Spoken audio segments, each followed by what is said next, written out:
তো হ্যালো বন্ধুরা, আমরা বিকেল বিকেল বেরিয়ে পড়লাম ফটোশ্যুটের উদ্দেশ্যে। তো বেরিয়ে আমরা চলে যাচ্ছি চাঁইপাটের দিকে।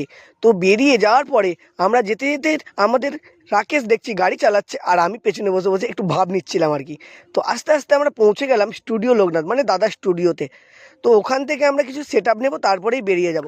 তো স্টুডিও থেকে আমরা টুপি আর স্ট্যান্ড নিয়ে আমরা বেরিয়ে পড়লাম ফটোশ্যুটের উদ্দেশ্যে। তো ফাইনালি আমরা এখানে স্পটে চলে এসেছি, আর ওইদিকে রাকেশ রেডি করছে, আর এদিকে তো set up ready, all set up ready. তো ফাইনালি আমাদের ক্লায়েন্টও চলে এলো, আর আমরা কাজও শুরু করে দিলাম। তো রাকেশ দেখছি ভিডিও করছে, আর আমি সেই টাইমে একটু গরমে হাঁপ নিচ্ছিলাম আর কি। এতটাই গরম বেড়েছে না, কি বলবো। তারপরে আমি কিছু ফটো নেবো বলে ফ্রেম সাজিয়ে নিচ্ছিলাম। দেখতে দেখতে প্রায় কাজ শেষের পথে চলে আসলো, দেখি রাকেশ কিছু ভিডিও ক্লিপ নিচ্ছে। তারপরে আমার মাথায় এলো কিছু ফটো নিতে হবে আরও। তো আমি ফটো নিতে চলে গেলাম। শেষমেশ আমারও ফটো তোলা কমপ্লিট হয়ে গেল। তো দেখতে দেখতে আজকের ভিডিওটা এখানেই শেষ করলাম আমরা। সবাই ভালো থাকো, সুস্থ থাকো।